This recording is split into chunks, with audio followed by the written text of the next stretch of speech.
السلام علیکم دوستو، آج میں آپ کو بتاؤں گا نظریہ پاکستان کے بارے میں۔ ڈاکٹر غلام خان 1912 میں پیدا ہوئے۔ علم دوست گھرانے سے تعلق رکھتے تھے۔ فارغ التحصیل ہو کر درس و تدریس کے پیشے سے منسلک ہوئے۔ سندھ یونیورسٹی کے شعبہ اردو سے وابستہ ہو کر ادب کی خدمت میں مصروف ہوئے۔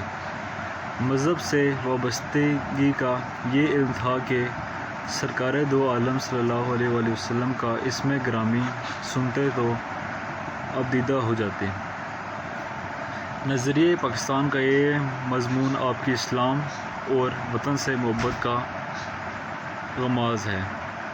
اس مضمون کے ذریعے مصنف نے نظریہ پاکستان کی وضاحت کی ہے۔ ہر قوم کا اپنا نظریہ ہوتا ہے۔ یہ نظریہ کسی تحریک کے نتیجے میں پیدا ہوتا ہے۔ ہمارا نظریہ پاکستان دراصل نظریہ اسلام ہے، اور یہی نظریہ اسلام پاکستان کے مطالبے کی بنیادی اساس ہے۔ پاکستان کا نسب العین اسلام ہے۔ اس مضمون میں مصنف نے قیام پاکستان کا مختصر پس منظر بیان کیا ہے۔ مغل شہنشاہ اکبر اور جہانگیر کے زمانے میں لا دینی قوموں نے جب سر اٹھایا تو حضرت مجدد ثانی نے اسلامی اقتدار کے فروغ کے لیے نمایاں کردار ادا کیا۔ سلطنت مغلیہ کے زوال کے بعد سلطان حیدر علی اور ٹیپو سلطان نے انگریزوں اور ہندوؤں کا مقابلہ کیا۔ جنگ آزادی کے بعد سر سید احمد خان مسلح بن گئے۔ پہلی جنگ عظیم کے بعد تحریک خلافت شروع ہوئی۔ قائد اعظم نے مسلم لیگ کی قیادت سنبھالی اور مسلمانوں کے الگ قومی تشخص کو ابھارا۔ علامہ اقبال نے 30 دسمبر 1930 کو خطبہ الہ آباد سے علیحدہ وطن کا تصور پیش کیا۔ 23 مارچ 1940 کو مسلم لیگ کی قیادت میں قرارداد پاکستان منظور ہوئی۔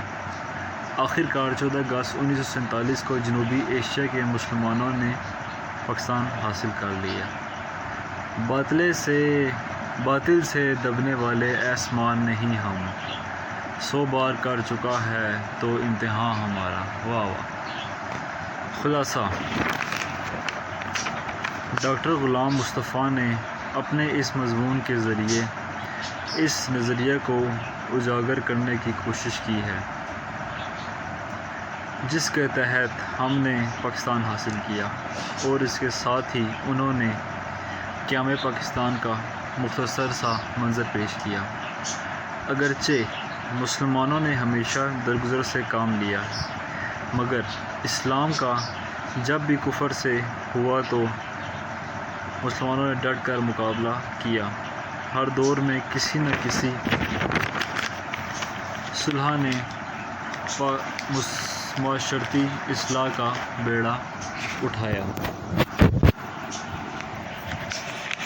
مغل شہنشاہ اکبر کے دور میں جب لادینیت اپنے عروج کو پہنچ گئی تو شیخ مجدد ثانی نے اسلامی اقتدار کا پرچار کیا۔ انہوں نے شاہ جہاں کے بیٹے اورنگ زیب کو دین کا خادم بنا دیا، مگر مغلیہ سلطنت کے زوال کے ساتھ ہی ملک میں انتشار پھیل گیا۔ حیدر علی اور ٹیپو سلطان نے بھی اسلام کو پھیلانے، اپنی قوم کو ترقی دینے اور آزادی کو قائم رکھنے کی کوشش کی، مگر اپنوں کی غداری نے انہیں کامیابی حاصل نہ مل سکی۔ اسی زمانے میں مسلمانوں کی اخلاقی حالت سنوارنے کے لیے شاہ ولی اللہ شاہ اسماعیل اور ان کے مرید سید احمد شہید نے اصلاحی تحریکیں چلائیں۔ 1857 کی جنگ آزادی کے بعد مسلمانوں پر زوال آیا تو سر سید احمد خان عظیم مسلح کی صورت میں سامنے آئے اور انہوں نے اس دور کے تقاضوں کو دیکھتے ہوئے انگریزوں سے مفاہمت کو غنیمت سمجھا اور مسلمانوں کی علمی و تہذیبی اصلاح کا بیڑا اٹھایا۔ اسی دورانیے یعنی 1885 میں کانگریس کے قیام سے مسلمانوں کی حق تلفی شروع ہوگی، جس کے نتیجے میں 1906 میں نواب کارالملک اور دیگر مسلمان رہنماؤں کی کوششوں سے مسلم لیگ کا قیام عمل میں آیا۔ اب مسلمانوں کو ایک پلیٹ فارم مل گیا جس کے ذریعے انہوں نے آزادی کی کوششیں زور و شور سے شروع کر دی۔ اسی زمانے میں پہلی جنگ عظیم چھڑ گئی۔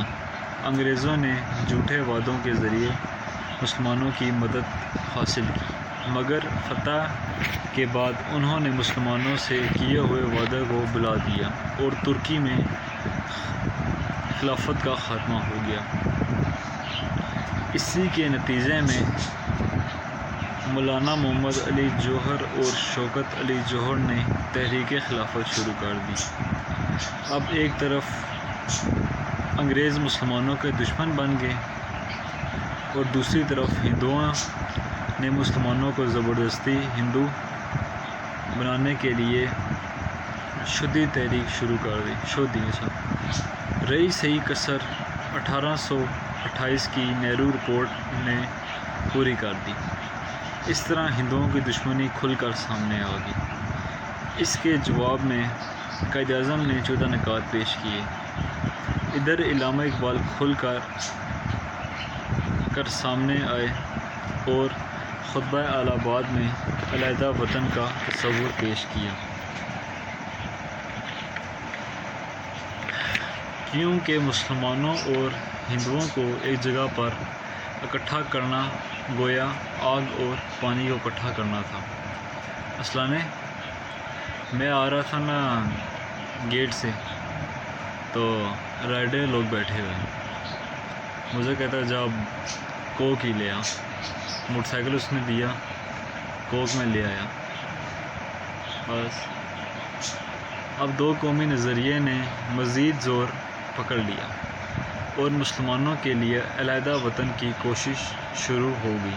بقول اقبال، اپنی ملت پر قیاس اقوام مغرب سے ناکار، خاص ہے ترکیب میں قوم رسول ہاشمی۔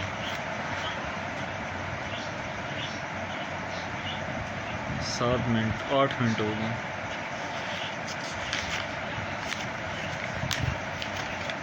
مسلمانوں کی قومیت کی بنیاد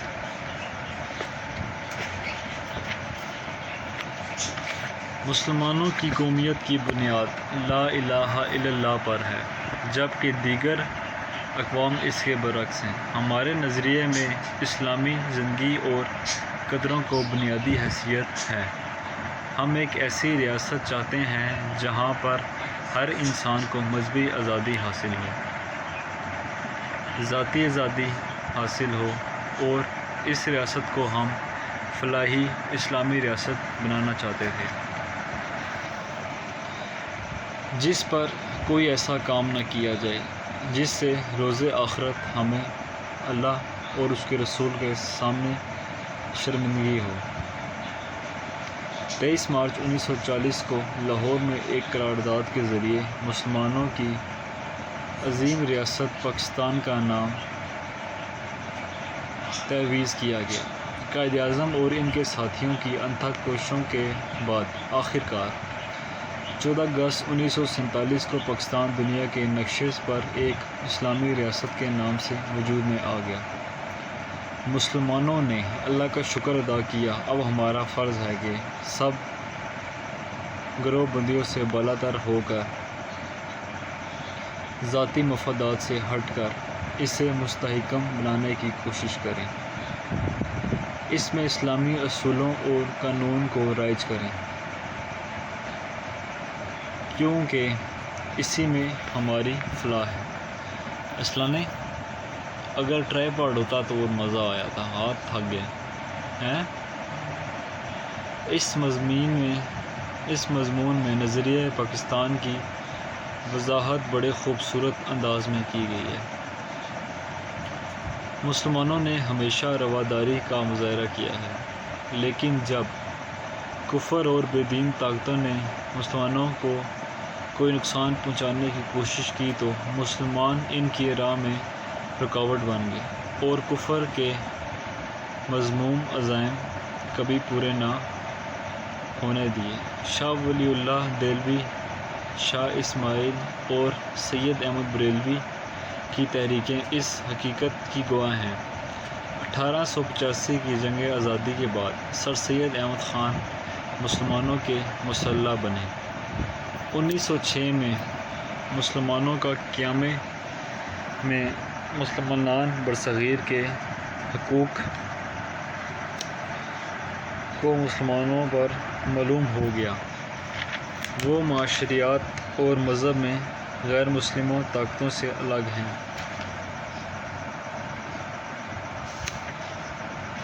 اس کے بعد چاہا تو مسلمانوں نے پوری طاقت سے اس کا مقابلہ کیا۔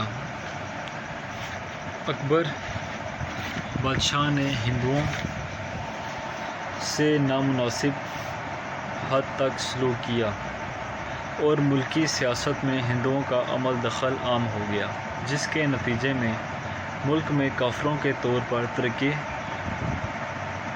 طریقے رواج پا گئے اور مسلمان اپنے دین پر عمل کرنے میں بھی آزاد نہ رہے۔ چنانچہ جب اکبر کی حکومت کا آخری زمانہ آیا تو حضرت مجدد ثانی اسلام کی حفاظت اور سربلندی کے لیے سامنے آ گئے۔ انہوں نے جہانگیر کے زمانے میں قید کی سختیاں برداشت کیں اور اسلامی اصولوں کو عام کرنے اور انہیں پھیلانے میں اپنا کردار ادا کیا۔ یہ حضرت مجدد ثانی کی کوششوں کا نتیجہ ہی تھا کہ شاہ جہان اور اس کا بیٹا اورنگزیب عالمگیر اسلام کا خادم بنا، لیکن جب اورنگزیب نے وفات پائی تو اس کے بیٹوں کی آپس کی دشمنی اور کمزوری کی وجہ سے مغلیہ سلطنت کو زوال آنا شروع ہو گیا۔ مرہٹوں اور ہندوؤں کے کئی گروہوں نے مسلمانوں سے دشمنی کی اور انہیں دبانے لگے۔ اسی دوران میں انگریزوں نے ہندوستان میں اپنی پوری اپوزیشن کو مضبوط بنا لیا اور اس طرح ملک میں افراتفری اور بد نظمی پھیل گئی۔ اس پیرے میں بتایا گیا ہے کہ مسلمان بحیثیت قوم نہایت روادار اور صلح پسند ہیں، لیکن اگر کوئی طاقت مسلمانوں کے اقدام کو ختم کرنا چاہے یا بے دینی کی فضا پھیلانے لگے تو مسلمان اپنی جان کی قربانی دے کر بھی اسلام کی سربلندی کی کوشش کرتے ہیں۔ مسلمان نہایت روادار اور محبت کرنے والی قوم ہے، لیکن باطل کے مقابلے میں سیسہ پلائی ہو رویہ ہے۔ برصغیر میں مسلمان حکومت کو زوال آیا تو انگریزوں اور ہندوؤں نے مسلمانوں کو دبانے میں کوئی کسر نہ رکھی۔ مسلمانوں کے احیاء کی کوشش کی۔ سلطان حیدر علی اور ٹیپو سلطان نے انگریزوں کی راہ روکنا چاہی، مگر اپنوں کی غداری کی وجہ سے انہیں کامیابی نہ ہوئی۔ حضرت شاہ ولی اللہ، حضرت شاہ اسماعیل اور سید احمد بریلوی کی اصلاح کوششیں بھی قابل تعریف تھیں۔ 1985 میں کانگریس بنی تو اس نے اپنے ہندو نواز پالیسی کے مسلمانوں کو نقصان پہنچانا چاہا۔ بالآخر مسلم لیگ کا قیام عمل میں آیا تو اس پلیٹ فارم پر مسلمانوں کی الگ قومی حیثیت اجاگر ہونے لگی۔ قائد اعظم نے مستقل طور پر مسلم لیگ کی قیادت سنبھالی۔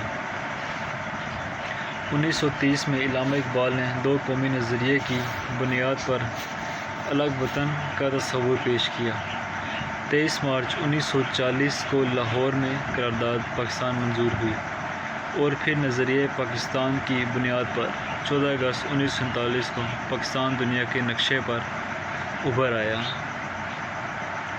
نظریہ پاکستان کا مقصد یہ ہے کہ پاکستان کو اسلامی اور ایسی ریاست بنا دیا جائے جو ہر لحاظ سے عوام کے لیے فائدہ مند ہو۔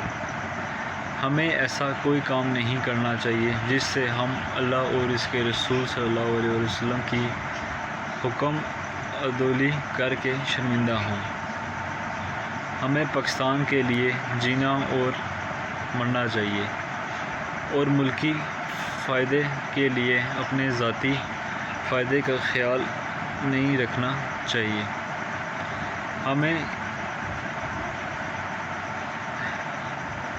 ہمیں کسی گروہ بندی میں بھی نہیں پڑنا چاہیے۔ اصلاً آئی ایم سوری بلاک کرنے کے لیے۔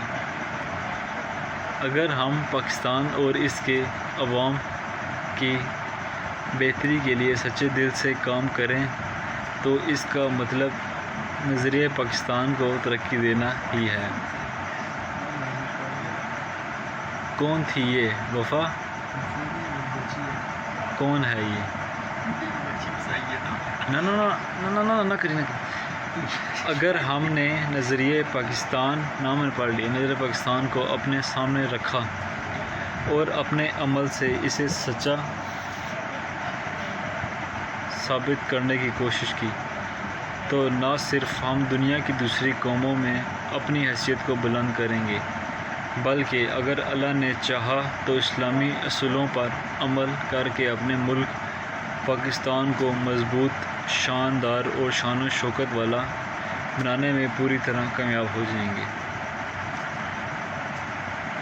اس پیرے میں بتایا گیا ہے کہ قائد اعظم اور ان کے ساتھیوں کی پرخلوص کوششوں سے ہم اپنے لیے الگ وطن حاصل کرنے میں کامیاب ہو گئے ہیں۔ ویسے کیا سسٹم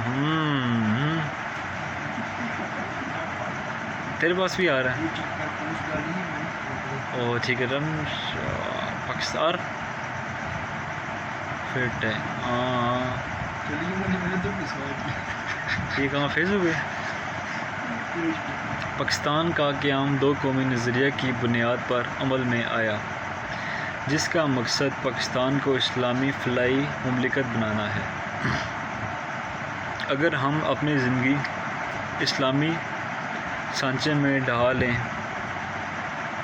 میموری کافی ہے، ہو جائے گا گھنٹہ۔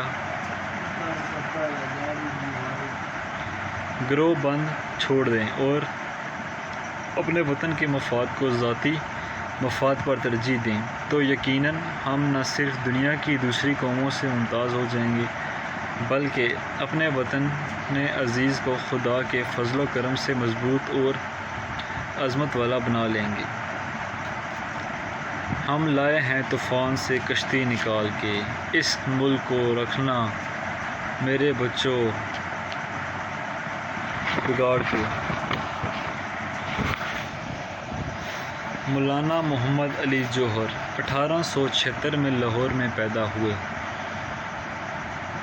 مسلمانوں کے لیڈر اور جرنلسٹ تھے۔ انہوں نے اسلام اور اپنے وطن سے بہت محبت تھی۔ مذہبیت جنون کی حد تک پہنچی ہوئی تھی۔ ان کا ہر کام اللہ کے لیے تھا۔ مولانا محمد علی جوہر کی شخصیت عجیب و غریب تھی۔ وہ بیک وقت لیڈر، افسانہ نگار، شاعر، صحافی، مقرر، مورخ اور زبردست جدید دنیا اسلام کے بہت بڑے بڑے فکر فارسی اور اردو زبان میں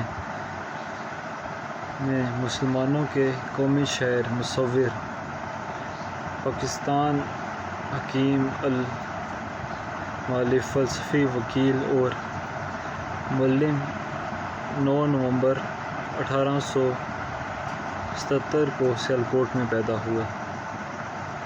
علامہ اقبال کی شاعری کا آغاز زمانۂ طالب علم ہی سے ہو چکا تھا۔ انہوں نے اپنی شاعری کے ذریعے سے مسلمانوں کو خواب غفلت سے بیدار کیا۔ ان کے افکار نے سوئی ہوئی قوم کو جھنجھوڑ کر جگایا۔ بانگ درا، بال جبرائیل، ضرب کلیم جیسی انہی کی مشہور کتب ہیں۔ 21 اپریل 1838 کو وفات پائی۔ بادشاہی مسجد کے صدر دروازے کے ساتھ دفن ہیں۔ قائد-اعظم محمد علی جناح مسلمانان برصغیر کے قائد اور بانی پاکستان، کراچی میں 25 دسمبر 1876 کو بیدار ہوئے۔ ساری زندگی مسلمانوں کی خدمت اور حصول پاکستان کے لیے وقف کر دی۔ تحریک پاکستان کے لیے ان کی خدمات کو فراموش نہیں کیا جا سکتا۔ پاکستان بنانے کے لیے ان کی کوششیں بہت اہم ہیں۔ ان کا کردار ناگزیر ہے۔ ہندو مسلمان اتحاد کے سفیر سمجھے جاتے تھے، مگر میثاق لکھنؤ کے بعد انہوں نے اپنی تمام تر کوششیں مسلمانوں کے لیے وقف کر دیں، سفارشات طلب کی اور آخرکار 14 اگست 1947 کو پاکستان دنیا کے نقشے پر نمودار ہوا۔ 11 ستمبر 1948 کو وفات پائی۔ ان کا مزار کراچی میں ہے۔ سر سید احمد خان کے عظیم مسلح رہنما اور بانی قوم تھے۔ 17 اکتوبر 1817 کو دلی میں پیدا ہوئے۔ ان کی تربیت زیادہ تر ان کے والدہ نے کی، جو بڑی دانشمند خاتون تھی۔ امیر کو دکھایا نا موبائل، امی وہ دیکھیں پتہ نہیں کدھر پہنچی ہوئی ہیں۔ بچپن میں لگا کے دیتا ہوں۔ بچپن کے مذہبی ماحول نے ان پر خاصا اثر کیا۔ کیا لگاؤں؟ ایمی بتائیں، ایمی مسلمان کوئی ویڈیو دیکھنی تو بتائیں۔ مسلمانوں کے دل میں بڑا درد رکھتے تھے۔ سب سے پہلے انہوں نے مسلمانوں کے لیے قوم کا لفظ استعمال کیا۔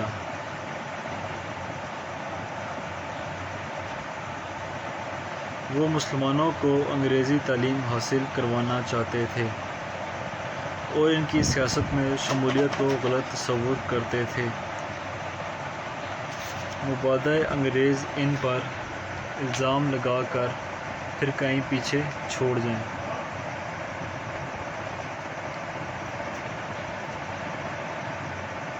انہوں نے سیاسی، تعلیمی، جو پسند آ رہی ہے وہ لگا لینا۔ وہ پیچھے کریں کدھر کلک ہو گیا۔ انہوں نے ایک منٹ ہاں نہیں لگا دکھائیں ذرا دکھائیں۔ انہوں نے بہت زیادہ پیچھے کر دیا۔ معاشی، مذہبی اور معاشرتی میدان میں مسلمانوں کو جو خدمات انجام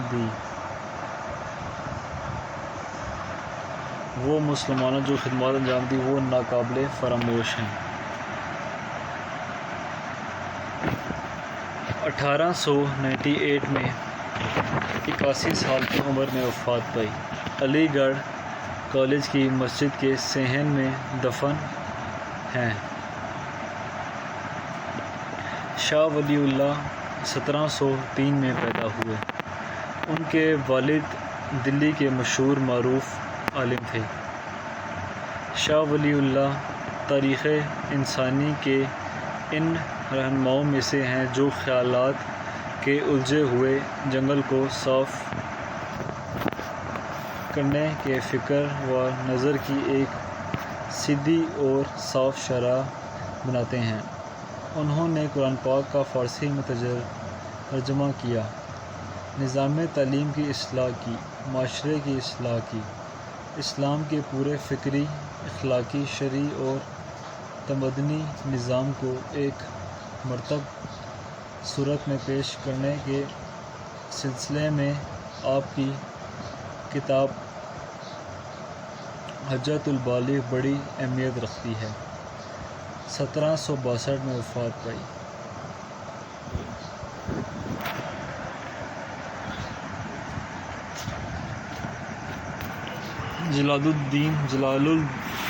جلال الدین اکبر ہندوستان میں خاندان مغلیہ کا تیسرا حکمران تھا۔ 15 اکتوبر 5552 کو امروٹ کے مقام پر پیدا ہوا۔ جب ہمایوں اکبر کا باپ جلا وطن ہوا تو وہ شہزادہ کامران کے پاس رہا۔ نوجوانی میں ان کا اتالق بیرم خان جیسا سپاہی تھا۔ ہمایوں کی وفات کے بعد اکبر نے 12 سال کی عمر میں تخت نشینی اختیار کی۔ اس نے نظام سلطنت کو مضبوط بنایا، وزرائے اور وکلاء کی جماعت تیار کی۔ یہ ایک ذہین و فطن حکمران تھا۔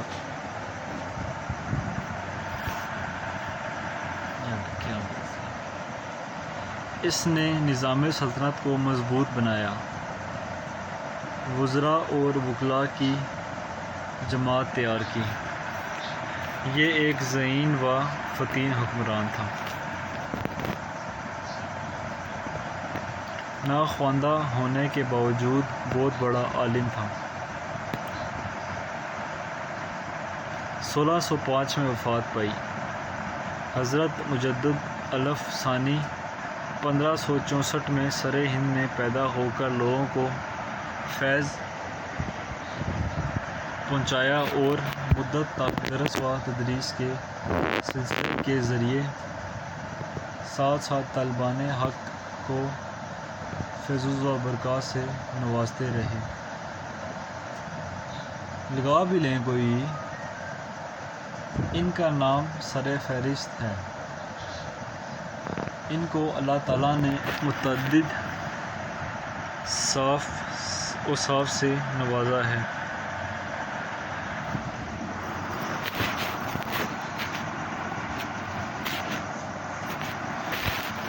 سے نوازا ہے۔ 30 اگست 1560 کو پیدا ہوا۔ جہانگیر ایک عالم فاضل شخص تھا۔ وہ ایک شناس اور مسائل پر گہری نظر رکھنے والا تھا۔ پہلے اس کی طبیعت میں لاپرواہی تھی، مگر سلطنت سنبھالتے ہی اس کے طور طریقے بدل گئے۔ وہ نہایت متانت اور دانش مندی سے امور سلطنت انجام دینے لگا۔ انتظامیہ کے محصول میں کئی نقائص تھے، اس نے وہ سب دور کیے۔ وہ نہایت زیرک حکمران تھا۔ اس نے تذکرہ جہانگیری لکھی۔ اسے مناظرے قوم سے بہت دلچسپی تھی، جس کا ثبوت اس کی کتاب سے ملتا ہے۔ اس نے 28 اکتوبر 1627 کو لاہور میں وفات پائی۔ اس کا مقبرہ شاہدرہ لاہور میں ہے۔ وہ مغلیہ سلطنت کی عظمت کا منہ بولتا ثبوت ہے۔ حدیث کی اعلیٰ تعلیم حاصل کی۔ مادری زبان اردو تھی۔ ترکی اور ہندی میں بھی مہارت حاصل تھی۔ اورنگزیب نے طویل تخت نشینی کے دور میں زیادہ وقت مختلف مہمات میں گزارا۔ اکبر کے برعکس اورنگزیب ایک پکا سن العقیدہ مسلمان تھا، جبکہ اس کا بھائی دارا شکوہ الگ عقائد کا حامل تھا۔ اس نے اسلامی قوانین کو اقوال الائمہ کی روشنی میں نافذ کرنے کی کوشش کی۔ امی کو لگا بھی لیں، گھنٹہ ہو کے دیکھ رہا ہوں، پسند نہیں آ رہی۔ اس سلسلے میں نظام عدلیہ میں بے شمار تبدیلیاں کی۔ عالمگیر نے ایسی تمام رسوم کو جو غیر اسلامی تھی یا اسلام کے منافی تھی بند کر دیا۔ وہ تمام مذہبی واجبات کا سختی سے پابند تھا۔ 1707 میں وفات پائی۔ حیدر علی 1727 کو بدی کوٹ کے مقام پر پیدا ہوئے۔ جنوبی ہند کی سلطنت خداداد میسور کا بانی کرشی النسب تھا۔ وہ فن سپاہ گری میں طاق تھا۔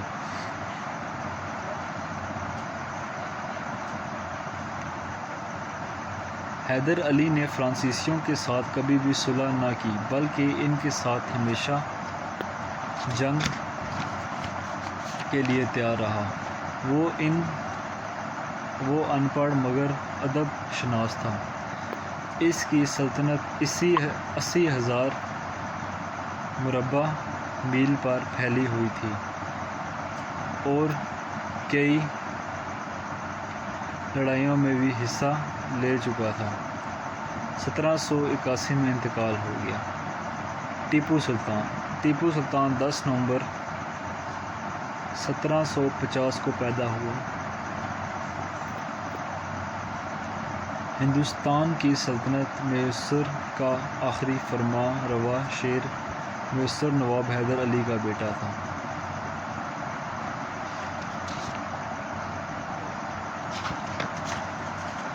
تحریک آزادی ہندوستان کا پہلا شہید تھا۔ ٹیپو کا اصل نام فتح علی تھا۔ بچپن ہی سے ٹیپو جرری، محنت کش اور صاحب لیاقت تھا۔ حکومت سنبھالتے ہی ٹیپو سلطان نے سب سے پہلا کام اپنی فوج کو منظم کرنے کا کیا۔ اس نے فرانسیسی افسروں کی خدمات حاصل کی مگر فرانسیسی افسروں نے اس کا ساتھ نہ دیا۔ ٹیپو سلطان ایک بہادر مجاہد اور پکا مسلمان تھا۔ وہ کبھی بھی کسی کے سامنے نہیں جھکا تھا۔ اس کا مقولہ مشہور ہے، "اسلانے شیر کی ایک دن کی زندگی گیدڑ کی 100 سالہ زندگی سے بہتر ہے"۔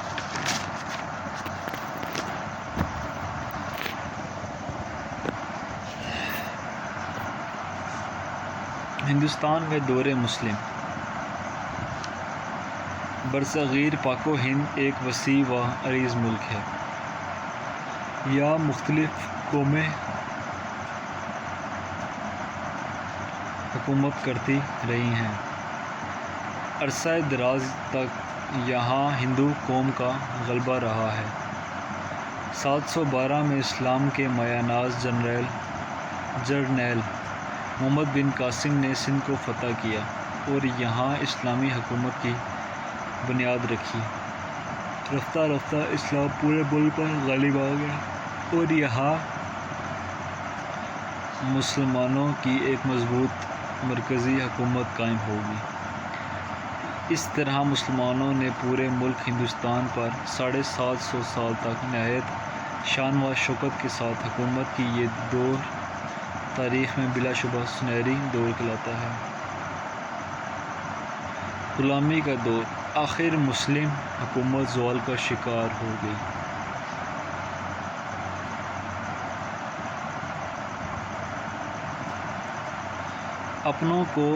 اپنوں کی کوتاہیوں اور دشمنوں کی سازشوں کے باعث اقتدار کا خاتمہ ہو گیا۔ انگریز یہاں تجارت کی غرض سے آئے تھے لیکن انہوں نے یہاں پاؤں پھیلانے شروع کر دیے اور آخر پورے برصغیر پر چھا گئے۔ انگریزوں نے یہاں کے باشندوں کو 2 سال تک غلامی کی زنجیروں میں جکڑے رکھا۔ غلامی کا یہ دور بدترین دور تھا۔ بقول علامہ اقبال، "جو نہ خوبے بتدریج وہی خواب ہوا" کہ غلامی میں بدل جاتا ہے قوموں کا ضمیر۔ تحریک آزادی آخر مسلمان خواب غفلت سے بیدار ہوئے اور انہوں نے حصول آزادی کی تحریک شروع کی۔ سلطان ٹیپو شہید نے آزادی و حریت کا پیغام دیا تھا۔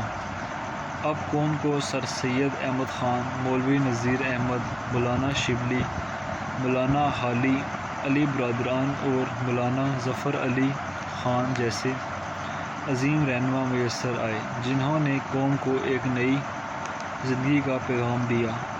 ان سب سے بڑھ کر علامہ اقبال نے اپنی ولولہ انگیز شاعری کے ذریعے سے قوم میں ایک نیا جذبہ اور تڑپ پیدا کر دی۔ اس طرح مسلمان قوم ایک نئے جذبے سے سرشار ہو کر آزادی کی منزل کی طرف رواں دواں ہوئی۔ نظریہ پاکستان 1930 میں الہ آباد کے مقام پر علامہ اقبال نے سب سے پہلے پاکستان کا تصور پیش کیا، اسی لیے آپ کو مفکر پاکستان کہا جاتا ہے۔ آپ نے فرمایا کہ جن علاقوں میں مسلمان اکثریت میں ہیں ان پر مشتمل ایک آزاد مملکت قائم کر دی جائے، جہاں مسلمان اپنے مذہب اور روایات کے مطابق زندگی گزار سکیں۔ اس طرح علامہ اقبال نے مسلمانوں کو ذہنی طور پر قیام پاکستان کے لیے تیار کر دیا۔ انہوں نے سمجھایا کہ سبق پھر پڑھ صداقت کا، عدالت کا، شجاعت کا، لیا جائے گا تجھ سے کام دنیا کی امامت کا۔ دو قومی نظریہ جب انگریز ہندوستان چھوڑنے پر مجبور ہوئے تو ہندو چونکہ اکثریت میں تھے، اس لیے وہ تنہا اپنے آپ کو انگریز کا وارث اور جانشین سمجھتے تھے۔ جہاں تک مسلمانوں کا تعلق ہے، ہندو اسے ساتھی ہی میں نہیں لاتے تھے۔ پنڈت نہرو نے دعویٰ کیا کہ ہندوستان میں صرف دو طاقتیں ہیں، ایک انگریز اور دوسری کانگریس، لیکن قائد اعظم محمد علی جناح نے اس چیلنج کا جواب یہ کہہ کر دیا کہ یہاں تین طاقتیں ہیں اور تیسری طاقت مسلمان ہیں۔ قائد اعظم نے دلائل سے ثابت کیا کہ مسلمان مذہب، تاریخ، تہذیب، لباس اور زبان غرض ہر لحاظ سے ہندوؤں سے الگ قوم ہے، یہاں تک کہ بندرگاہوں کو خدا مان کر اس کی پوجا کرتے ہیں، لیکن مسلمان گائے کے گلے پر چھری پھیرتے اور اس سے اپنی خوراک بناتے ہیں۔ پھر دونوں قومیں کس طرح یکجا رہ سکتی ہیں؟ یہی دو قومی نظریہ قیام پاکستان کی بنیاد ہے۔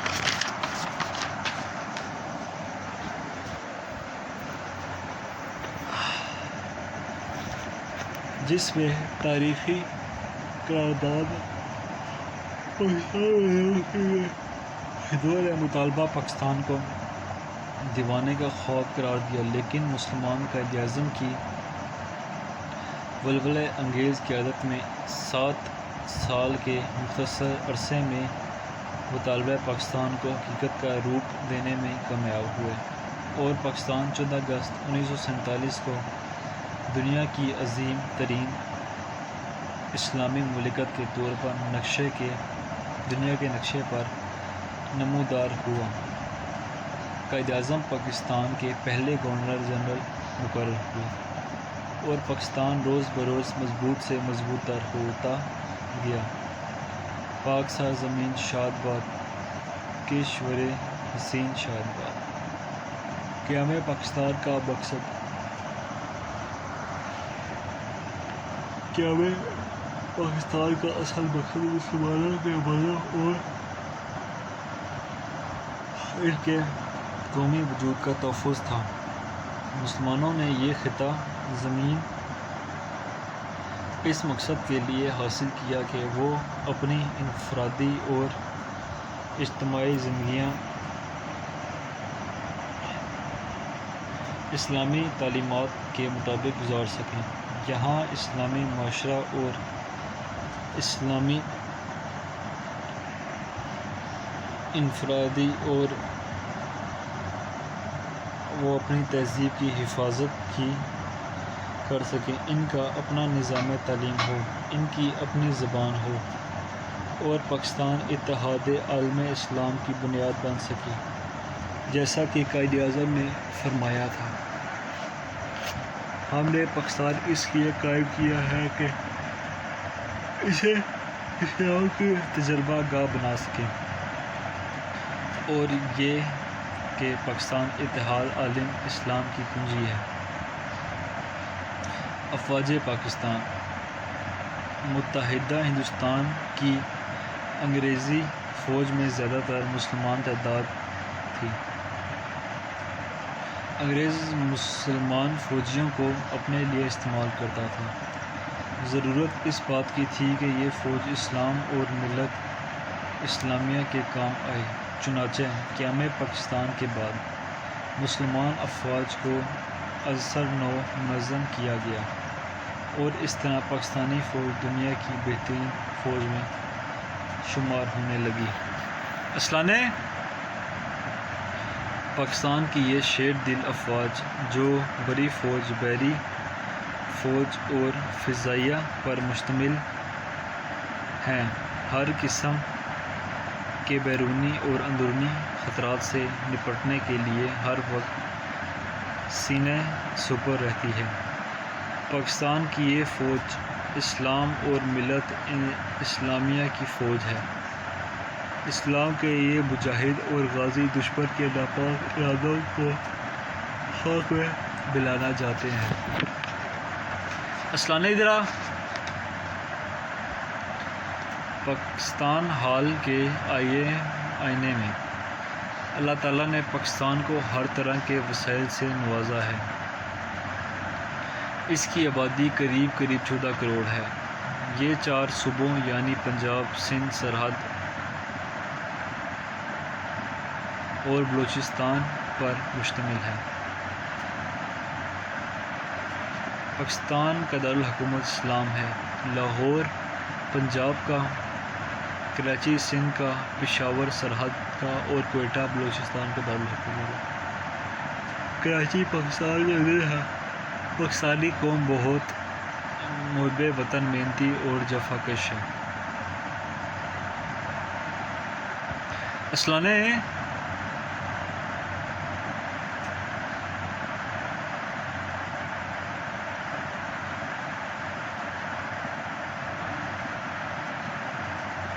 کیا کہتے ہیں، یہ میرا ابھی پتہ ہے کون سا چل رہا ہے؟ 20 40 45 منٹ میں نے یہ کرنے والا ہونے والا ہے۔ ہاں تو کرنا پلائی ہوئی دیوار کی طرح متحد ہو جاتی ہے۔ تو نے 10 منٹ کرنا ہے، 5 منٹ ایکسٹرا میں کروں گا۔ یہ عظیم قوم پاکستان کو ایک خوشحال، ترقی یافتہ اور مستحکم مملکت بنانے میں رات دن سرگرم ہے۔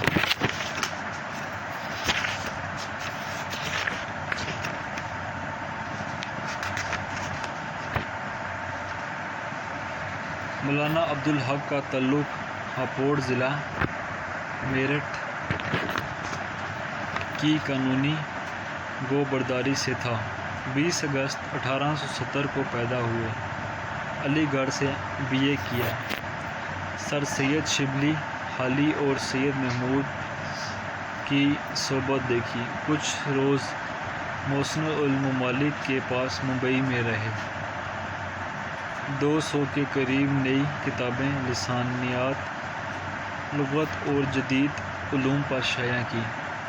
عثمانیہ کالج اورنگ آباد کے پرنسپل اور شعبہ اردو جامعہ عثمانیہ حیدر آباد کے صدر رہے۔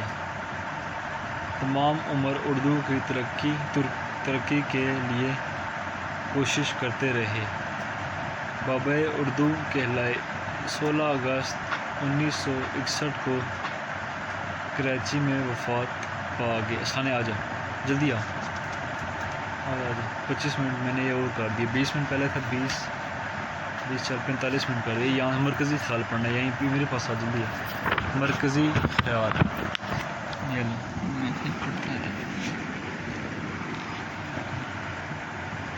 اس مضمون میں مصنف نے اس اہمیت و احساس کو اجاگر کیا ہے جو حالی کی مسدس نے مسلمانوں کو غفلت سے بیدار کرنے میں ادا کیا۔ مولانا الطاف حسین حالی 1837 میں پانی پت میں پیدا ہوئے۔ اس وقت تیموری خاندان زوال پذیر تھا اور جدید رجحانات سر نکال رہے تھے۔ نئے علوم رونما ہونے شروع ہوئے۔ مشرق و مغرب کا سنگم ہونے لگا۔ 1857 کی تحریک آزادی کی ناکامی کے بعد مغل حکومت اور مسلمان زوال پذیر ہونا شروع ہو گئے۔ اس کے بعد کون سا والا پڑھنا ہے؟ ابھی سب یہ تو پڑھنے دیں مجھے۔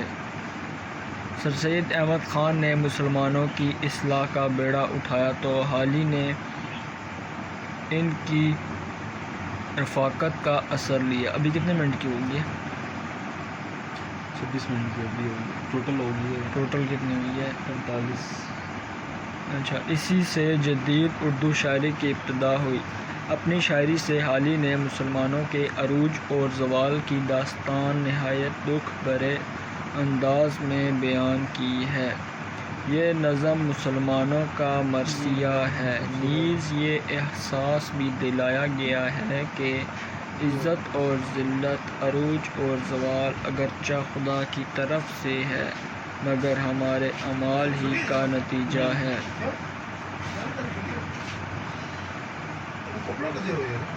مسلمانوں نے اپنے عظیم کاموں کی وجہ سے عروج حاصل کیا اور انہیں ترک کر دینے پر زوال ان کا مقدر بن گیا۔ مسدس حالی نے مسلمانوں کے کھوئے ہوئے مقام کو دوبارہ حاصل کرنے کے لیے رہنما اصول بھی بیان کیے۔ حالی کا مسدس انقلاب آفرین تھا۔ وہ مسلمانوں کو غفلت کے اندھیرے سے نکال کر روشنی کی طرف اور گمراہی سے نکال کر ایمان کی طرف لانا چاہتے تھے۔ حالی کی شاعری میں ہیں ایسی صداقتیں جن سے ملے گا منزل مقصود کا نشان۔ واہ واہ واہ واہ واہ واہ واہ واہ واہ۔ خلاصہ: مولوی عبدالحق نے اپنے مضمون مسدس حالی، جسے مقدمات عبدالحق سے اخذ کیا گیا ہے، میں حالی کے سب سے بڑے کارنامے پر روشنی ڈالی ہے۔ مولانا حالی نے یہ نظم اس وقت لکھی جب سلطنت مغلیہ کا آخری ٹمٹاتا ہوا چراغ بھی بجھ گیا۔ سمانے آخری 2 منٹ 5 منٹ تو نے پڑھنی ہے۔ وہ 1837 کو پانی پت میں پیدا ہوئے۔ مطلب 60 2-3 منٹ کرنا پڑے گا۔ واہ سیاح۔ ہاں وہ پہلے بھی کم کرنا۔ جہاں 3 ایسی گھمسان کی جنگیں ہوئی تھیں، اسلامی سلطنت کا شیرازہ بکھر گیا، مشرق اور مغرب ایک نظر آنے لگے۔ 1857 کے بعد مسلمان نہ صرف زوال پذیر ہوئے بلکہ ان کی حیثیت بھی برائے نام رہ گئی۔ حالی نے یہ سب دردناک حالات آنکھوں سے دیکھے۔ ان کا دل مسلمانوں کی زبان حالی دیکھ کر خون کے آنسو ہوتا ہے۔ وہ دل میں انتہائی درد محسوس کرتے ہیں، اس لیے جب انہوں نے شعر کہنا شروع کیے تو ان کی شاعری اثر آفرین تھی، کیونکہ یہ ان کے دل کی آواز تھی۔ بقول شاعر: بات جو دل سے نکلتی ہے اثر رکھتی ہے۔ سر سید احمد خان نے جب مسلمانوں کی اصلاح کا بیڑا اٹھایا تو حالی نے ان کا ساتھ دیا۔ سر سید احمد خان نے ملک میں نئی تہذیب کا آغاز کیا، مسلمانوں کے دل و دماغ میں نئے جذبوں کے روح پھونکی۔ ان کی تحریک علی گڑھ کے نتیجے میں ہی میں حالی نے مسدس لکھی اور نئے دور کا آغاز کیا۔ یہ ایک ایسی نظم ہے جن پر اردو ادب کو ہمیشہ ناز رہے گا۔ اس میں حالی کے بیان کا انداز بہت نرالا ہے۔ انہوں نے مبالغے کو پسند کیا اور حقیقت کو بیان کیا۔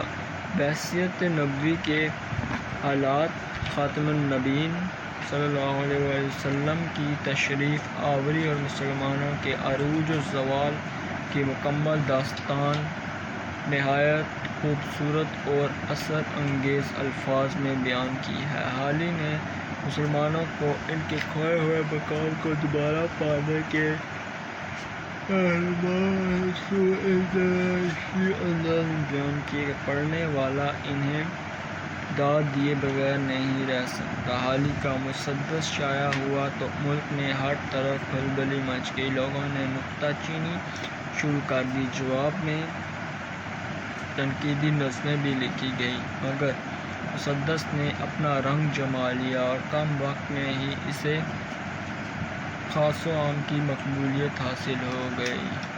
روایت پسند لوگ کسی بھی نئی روشنی کو قبول کرنے کے لیے تیار نہیں ہوتے، وہ مخالفت کرتے ہیں، مگر یہ مخالفت حقیقت میں چھپا نہیں سکتی۔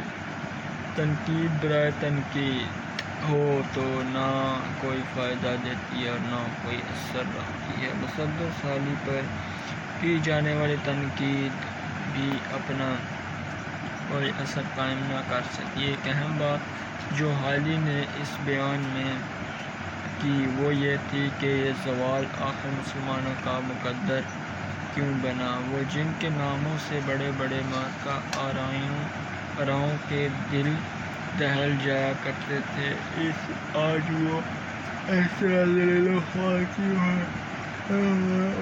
کا نتیجہ ہے خدا انسان کو وہی کچھ دیتا ہے جس کا وہ حق دار ہوتا ہے۔ اللہ کا فضل اور اس کی رحمت انہی لوگوں پر نازل ہوتی ہے جو اس سے ڈرتے ہیں، اس کے احکامات پر عمل کرتے ہیں اور اپنے اعمال کا محاسبہ اسلام کی روشنی میں خود کرتے ہیں۔ بلا شبہ ہماری تمام تر ترقی اور فلاح کا دار و مدار صرف اسلامی تعلیمات میں ہے۔ مسدس حالی کی انہی خوبیوں کی بنا پر اسے نصاب مدارس میں بھی شامل کر دیا گیا۔ یہ کتاب جب سر سید کے پاس پہنچی تو انہوں نے جی جلد سے شروع سے آخر تک پڑھ ڈالی اور دل میں اتنا اثر لیا کہ مولانا حالی نے خط لکھا، اللہ مجھے پوچھے گا کیا لایا ہے تو میں کہوں گا کہ حالی سے مسدس لکھوا لایا ہوں۔ بعد میں کئی نظمیں اسی طرز پر لکھی گئیں، مگر وہ اس صداقت سے خالی تھی، اس لیے بے اثر رہیں۔ تعریف کیا مسدس حالی کی میں کروں، یہ نظم دل فریب ہے اور دل کشا بھی ہے۔ میں تو کہہ رہا ہوں تھوڑی گپ شپ مارتے ہیں 5-6 منٹ، گپ ہی مارتے ہیں، کیا پڑھیں۔ الفاظ معنی: آبائی باپ دادا کا، گھمسان کی لڑائی، زبردست لڑائی، زوال نیچے آنا، جٹ پٹے میں، زیادہ روشنی نہ اندھیرا، جدید نیا، انقلاب تبدیلی، وسط درمیان، شباب جوانی، لڑکپن بچپن، جوانی درمیان کی عمر، خفیہ چھپا ہوا، آفتاب سورج، اقبال بلند اقبال، آفتاب اقبال، زوال آنا، صفا پاکیزگی طبیعت، دفتر فوراً، درس گاہ تعلیمی ادارہ، علم کی جہالت، ان پڑھ ہونا، مشتبہ شکواری، قدیم پرانی، طالبہ جانے والا، چشمے پہ تیراکی بنانے کی جگہ، سنگم کثیر، مقدر شورش، ٹمٹمانا، تردد پریشانی۔ یہ پکڑ سمانی کتنا ہوا ہے، یہ پکڑ اپنی بوتھی میں رکھ، بات نہیں کر ابو کرنا واسطہ ہے۔ میں تھا 40 منٹ بھی نہیں کیا تو نے، میں نے شارٹ بھی اتاری ہوئی، پکڑ 40 منٹ بھی نہیں کیا تو نے، 40 منٹ تو کرنا، 40 تک 40 یا 6 منٹ ہے چل کر وہ بھاگ جائے گا بندہ، حلوہ نہیں کھانا ذرا سمانی۔ یہ تجھے کائے کو کہانی پڑھ، تو یہ استادوں کی نویں لے کے بیٹھ خبر وغیرہ ان کے ساتھ خبر تو کا دے رہا۔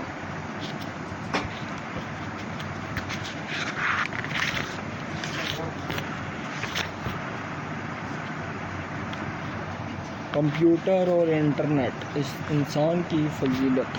صحیح رکھنا، منہ تو آئے نا یار اس نے، منہ یہ دیکھنا انسان کو اللہ تعالیٰ نے تمام مخلوقات سے بلند درجہ عطا کیا ہے۔ انسان نے اپنی عقل سے کام لے کر دنیا میں حیرت کرنے والے ایجادات کی اور آج ساری دنیا میں نظر آنے والے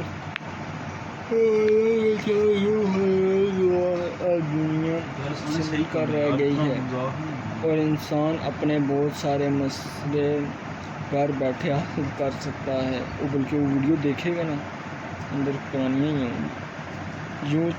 حیران کن ایجاد۔ یوں تو ہر ایجاد اپنی جگہ حیران کن ہوتی ہے، لیکن کمپیوٹر کی ایجاد سے انسانی دنیا میں ایک انقلاب رونما ہو گیا ہے۔ انسان کو انسان سے قریب لانے کے لیے ٹیلی ویژن، ریڈیو یا ٹیلی فون نے تو اہم کردار ادا کیا ہے، لیکن کمپیوٹر انٹرنیٹ سے تمام درمیانی فاصلے ختم ہو کر رہ گئے۔ انٹرنیٹ تکنیکی طور پر انٹرنیٹ کمپیوٹر کا ایسا جال ہے جس نے ساری دنیا کو اپنی لپیٹ میں لے رکھا ہے۔ اسے آج سے 25 برس پہلے امریکہ نے ایجاد کیا۔ شروع میں اس کا مقصد صرف دفاعی مقاصد کی تکمیل تھی۔ اس سائنسی ایجاد نے سب کو حیرت میں ڈال دیا ہے۔ وقت گزرنے کے ساتھ ساتھ اس میں مزید بہتری پیدا ہو رہی ہے، اور انٹرنیٹ کا جال اب پوری دنیا میں پھیل چکا ہے۔ ساری دنیا ہے اس کی مٹھی میں۔ ایسی ایجاد ہے یہ انٹرنیٹ۔ مفید ایجاد۔ انٹرنیٹ بے حد مفید ایجاد ہے۔ اس کی بدولت تعلیمی، تجارتی اور معاشرتی میدان میں ایک انقلاب آ گیا ہے۔ اس کی مدد سے آپس میں سائنسی، تعلیمی اور سماجی اطلاعات کا فی الفور رابطہ کیا جا سکتا ہے۔ انٹرنیٹ کی مدد سے دنیا بھر کی تازہ ترین صورتحال کا پتہ چلایا جا سکتا ہے۔ معلومات کی فراہمی۔ انٹرنیٹ نے انسانی زندگی میں بہت سی آسانیاں پیدا کر دی ہیں۔ کوئی بھی شعبہ ہو،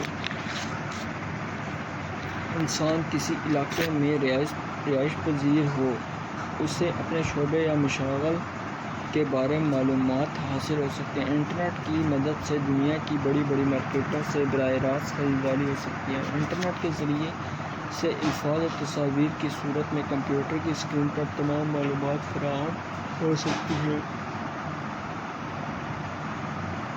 ترقی کا زینہ۔ کمپیوٹر اور انٹرنیٹ نے ترقی کی منزلیں آسان کر دی ہیں۔ اس نے ہماری نوجوان نسل کو اپنی طرف متوجہ کر لیا۔ آج زندگی کا کوئی شعبہ ایسا نہیں جس میں کمپیوٹر سے فائدہ حاصل نہ کیا جا رہا ہو۔ کمپیوٹر کی بدولت ہر محکمے میں پہلے کی نسبت کئی گنا زیادہ کام ہو رہا ہے۔ تعلیمی ادارے اور کمپیوٹر، یونیورسٹیوں، کالجوں، اسکولوں اور دیگر مدارس میں بھی کمپیوٹر کی تعلیم کا سلسلہ شروع ہو چکا ہے، اور طلباء کی بہت بڑی تعداد دوسرے سائنسی مضامین کے ساتھ ساتھ کمپیوٹر کی تعلیم میں بھی حاصل کر رہے ہیں۔ وہ وقت جلد آنے والا ہے جب ٹیلی فون کی طرح کمپیوٹر اور انٹرنیٹ بھی ہر گھر کی زینت بنے گا۔ تندرستی ہزار نعمت ہے، تنگ دستی اگر نہ ہو سالک، تندرستی ہزار نعمت ہے۔ مفہوم۔ تندرستی دو لفظوں تن اور دستی سے مل کر بنا ہے۔ تن کے معنی ہیں جسم، اور درستی میں درست کے بعد یائے مصدری لگی ہوئی ہے۔ اس کے معنی ہیں صحیح اور درست حالت میں ہونا۔ انگریزوں کے ہاں مقولہ ہیلتھ از ویلتھ یعنی صحت دولت ہے، لیکن حقیقت یہ ہے کہ صحت دولت سے کہیں زیادہ قیمتی ہے، بلکہ انمول ہے۔ بلا صحت کا دولت کے ساتھ مقابلہ کیا ہے؟ اگر کسی کی دولت جاتی رہے لیکن صحت قائم ہو تو وہ محنت کش کر کے تھوڑے ہی عرصے میں دوبارہ دولت حاصل کر سکتا ہے، لیکن اگر کسی کی صحت خراب ہو اور اس کے پاس دولت کے انبار بھی ہو تو اس کے کس کام کے؟ دولت سے دعائیں تو قیمتی سے قیمتی خرید جا سکتی ہیں، لیکن صحت تو نہیں خریدی جا سکتی۔ مفہوم۔ تندرستی دو لفظوں تن اور درستی سے مل کر بنا ہے۔ تن کے معنی ہے جسم، درستی میں درست کے بعد یائے مصدری لگی ہوئی ہے۔ اس کے معنی ہیں صحیح اور درست حالت میں ہونا۔ تندرستی کا مطلب ہے جسم کا صحیح اور درست حالت میں ہونا۔ اہمیت: انسان کو اللہ تعالیٰ نے اشرف المخلوقات پیدا کیا ہے اور دنیا میں اپنا خلیفہ بنایا ہے۔ خلافت کی ذمہ داریوں سے بطریق احسن عہدہ بر ہونے کے لیے اس کے جسم میں مختلف نظام تخلیق فرمائے ہیں۔ مثلاً نظام انہضام، نظام تنفس، نظام دوران خون، نظام اخراج، نظام اعصاب اور نظام افزائش، نسل وغیرہ۔ پھر ان میں سے ہر نظام کو صحیح طریقے سے کام کرنے کے لیے کام کی نوعیت کے مطابق اعضاء عطا فرمائے اور پھر ان تمام نظاموں کے درمیان ہم آہنگی پیدا کرنے کے لیے ان کا آپس میں ربط اور توازن پیدا کیا۔ انسان کا یہ داخلی نظام اتنا پیچیدہ ہے کہ جوں جوں انسان اس پر غور کرتا جائے اسے اپنے عجز اور اللہ تعالیٰ کی کاریگری کا حیرت انگیز احساس زیادہ گہرا ہوتا جاتا ہے۔ اس لیے انسان کو عالم اصغر یعنی چھوٹی دنیا کہا گیا ہے اور اللہ تعالیٰ نے اپنی پہچان کی خاطر انسان کو اپنی ذات کے اندر اور اپنی تخلیق میں غور کی دعوت دی ہے۔ یہ پیچیدہ نظام جب تک درست حالت میں رہتا ہے انسان خلافت اہلیہ کی ذمہ داریاں پوری طرح نبھانے کے قابل رہتا ہے، لیکن جوں ہی اس کے جسمانی یا دماغی نظام میں فتور پیدا ہوتا ہے یہ اپنے فرائض منصبی صحیح طور پر انجام دینے سے قاصر ہو جاتا ہے۔ ان تمام نظاموں کی ہم آہنگی اللہ تعالیٰ کی واقعی بہت بڑی نعمت ہے، انسان کی اپنی دنیا و آخرت کے لیے بھی، ملک و قوم کے لیے بھی اور پوری کائنات کے لیے بھی۔ انسان کی صحت ٹھیک ہو تو وہ روکھی سوکھی کھا کر بھی تندرست اور توانا رہتا ہے۔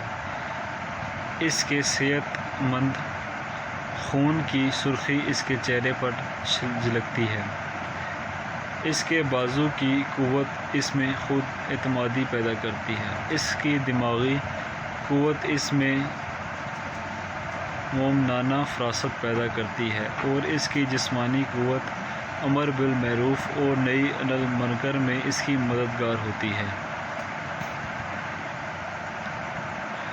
یونیورسٹیوں، کالجوں، اسکولوں اور دیگر مدارس میں کمپیوٹر کی تعلیم کا سلسلہ شروع ہو چکا ہے اور طلباء کی بہت بڑی تعداد دوسرے سائنسی مضامین کے ساتھ ساتھ کمپیوٹر کی تعلیم بھی حاصل کر رہے ہیں۔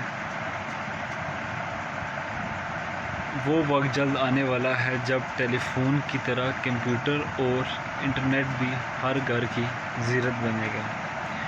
تو گائز آپ کا بہت بہت شکریہ میری ویڈیوز دیکھنے کے لیے۔ مزید ویڈیوز کے لیے میرے چینل کو سبسکرائب کریں اور ساتھ ہی بیل آئیکن کو دبائیں۔ شکریہ۔